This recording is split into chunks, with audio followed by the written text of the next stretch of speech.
Hey everyone, here is my initial response to chapter 7, titled No One Left in Charge But the Virus. And I think that was clearly depicted throughout the chapter with regard to the rising numbers and kind of an inability at that point to successfully contain the virus or bring it to some sort of a controllable level. So the chapter started with what I termed the toilet paper saga. I distinctly remember this. You know, people just buying so much toilet paper, thinking that they would run out, and hoarding and stashing things. I remember that the people that would do the grocery shopping for the group homes, that I work with, the people had said that they just had to go to store upon store upon store just to look for toilet paper. And obviously also this was at a time when we weren't really supposed to be frequenting grocery stores. I know myself, I averaged trying to go to the grocery store maybe every 3 weeks just to stay out of that type of an environment that could put me at risk for getting the virus. The chapter goes on to talk about how we had averted two disasters. One, when people started to stay at home, and then two, the Easter Sunday massacre. And then shortly after that, there was a quote that stuck out to me. It said, "We're saving the next life, and besides, what else can we do?"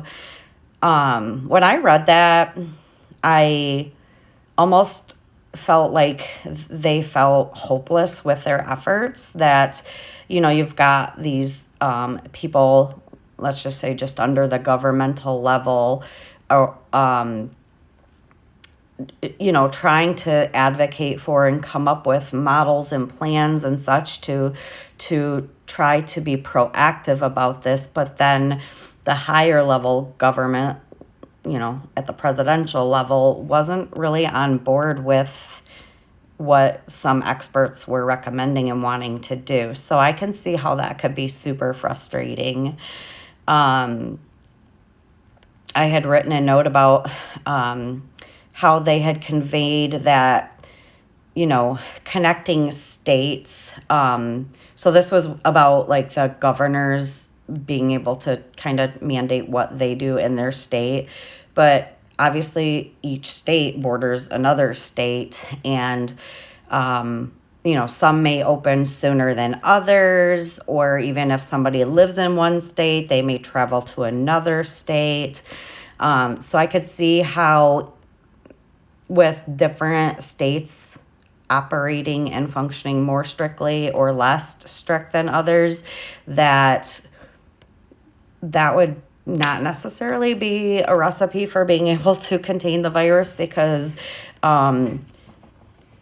everyone's kind of doing their own thing. I just feel like, because it was affecting obviously our whole country, not just the country but the world. But so in talking about our country, that I feel like things that would have been done more at a governmental level for the entire country would have been more consistent across the board in an attempt to control a virus that spreads like wildfire.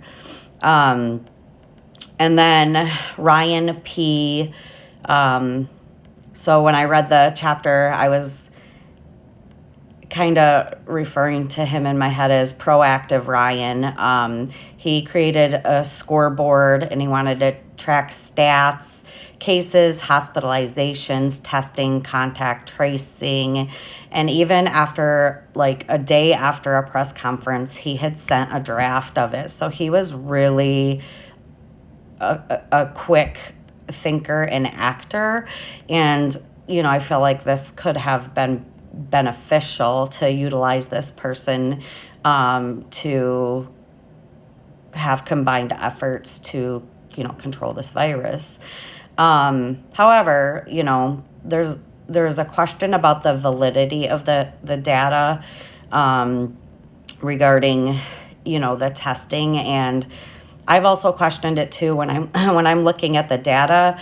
It's like, are these, just PCR tests? Are they also antigen tests, meaning people have already had it in the past? I guess I don't have enough knowledge about exactly what the data that I see on a website that I follow is depicting. And to me, it seemed like when I was looking at data trends, or even now, like, the data is reflective of how many tests are processed in a certain day.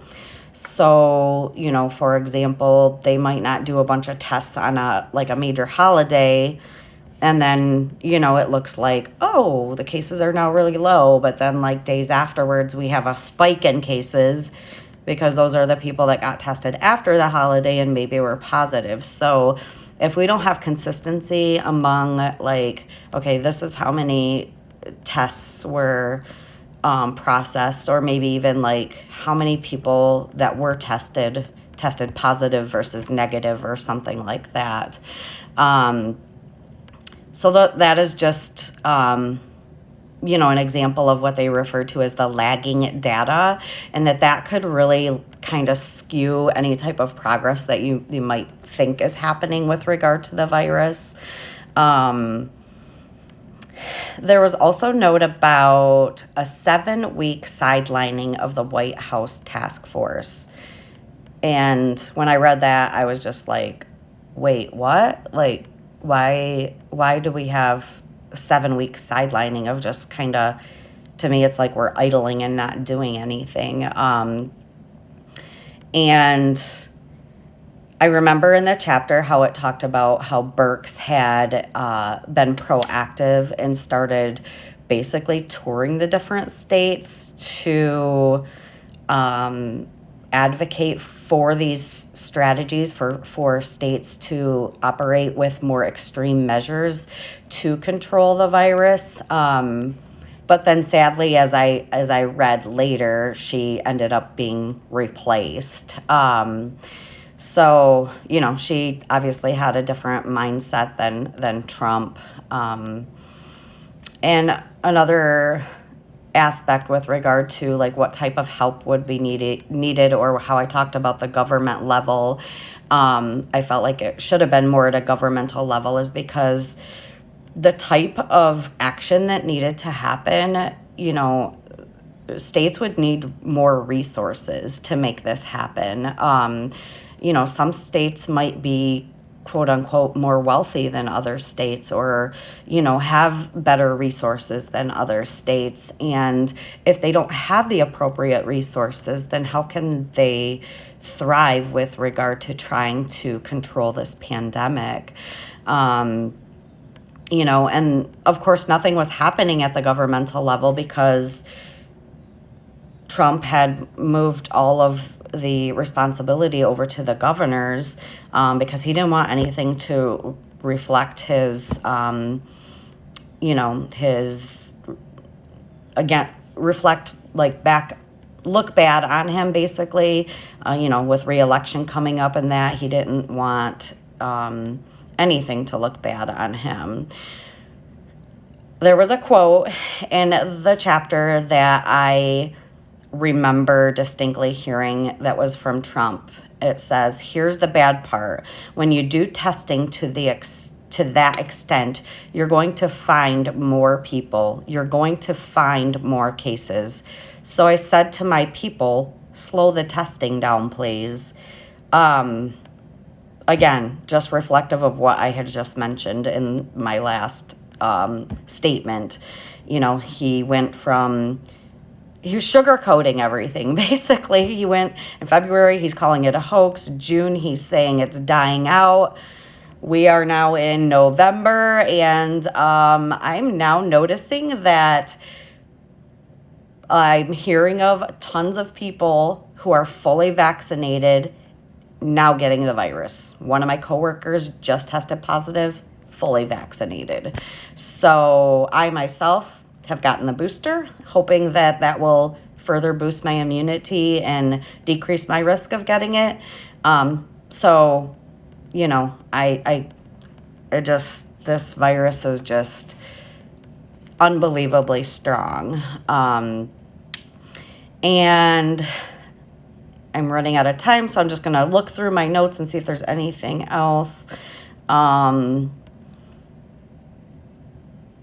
There was a lot of talk about the closing of the bars. It was Florida, how the governor wanted to reopen, but then he had stated that the numbers were unacceptable and encouraged people to wear masks and distancing. But then it was stated that he attended a Trump rally maskless in Arizona, which was another high incident state. So that kind of seemed contradictory to me.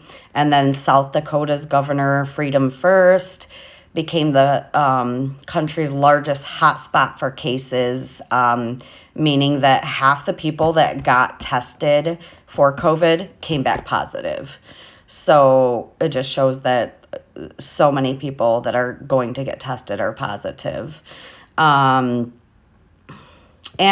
you know, with the title of the chapter basically being that the virus has taken control, towards the end of the chapter, it talked about the exponential growth. By early July, daily cases had risen from 30,000 to 70,000 cases a day. That is definitely exponential growth. So the chapter sort of ended by saying, you know, are we going to focus on going to bars or reopening schools? Having employees go back to work versus work from home, fighting over wearing masks or just wearing them, and then continuing with states fending for themselves, or make things more at the governmental level, maybe for more consistency across the board.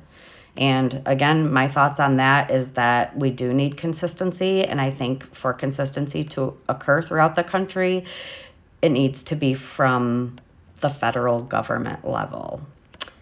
I will look forward to watching everyone else's impressions to this chapter, and I hope everyone is having a wonderful week. Thank you.